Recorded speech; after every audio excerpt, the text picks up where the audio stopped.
1 Samuel 18. As soon as he had finished speaking to Saul, the soul of Jonathan was knit to the soul of David, and Jonathan loved him as his own soul. And Saul took him that day, and would not let him return to his father's house. Then Jonathan made a covenant with David, because he loved him as his own soul. And Jonathan stripped himself of the robe that was on him, and gave it to David, and his armor, and even his sword, and his bow, and his belt. And David went out, and was successful wherever Saul sent him, so that Saul set him over the men of war. And this was good in the sight of all the people, and also in the sight of Saul's servants. As they were coming home, when David returned from striking down the Philistine, the women came out of all the cities of Israel, singing and dancing, to meet King Saul with tambourines, with songs of joy, and with musical instruments. And the women sang to one another as they celebrated, Saul has struck down his thousands, and David his 10,000s.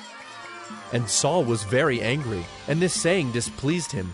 He said, They have ascribed to David 10,000s, and to me they have ascribed thousands. And what more can he have but the kingdom? And Saul eyed David from that day on.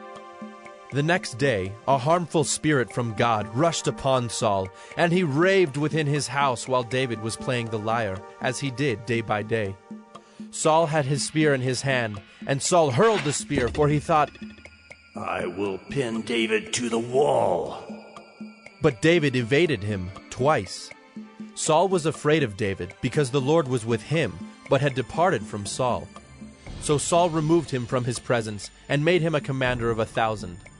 And he went out and came in before the people. And David had success in all his undertakings, for the Lord was with him. And when Saul saw that he had great success, he stood in fearful awe of him.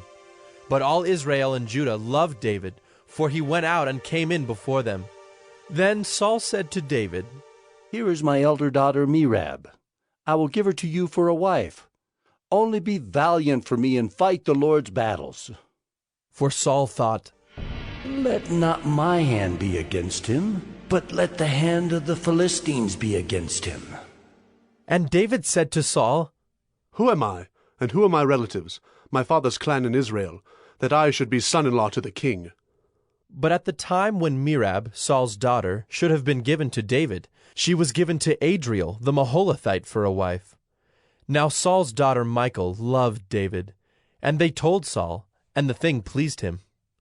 Saul thought, Let me give her to him, that she may be a snare for him, and that the hand of the Philistines may be against him. Therefore Saul said to David a second time, You shall now be my son-in-law. And Saul commanded his servants, Speak to David in private, and say, Behold, the king has delight in you, and all his servants love you. Now then, become the king's son-in-law. And Saul's servants spoke those words in the ears of David. And David said, Does it seem to you a little thing to become the king's son-in-law, since I am a poor man and have no reputation?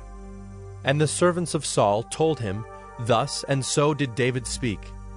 Then Saul said, Thus shall you say to David, The king desires no bride price, except 100 foreskins of the Philistines, that he may be avenged of the king's enemies.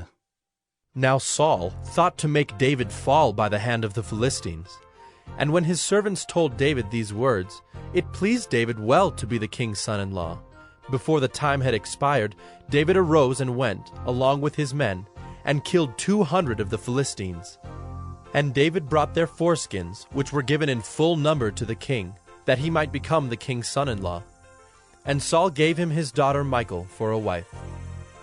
But when Saul saw and knew that the Lord was with David, and that Michal, Saul's daughter, loved him, Saul was even more afraid of David. So Saul was David's enemy continually. Then the princes of the Philistines came out to battle, and as often as they came out, David had more success than all the servants of Saul, so that his name was highly esteemed.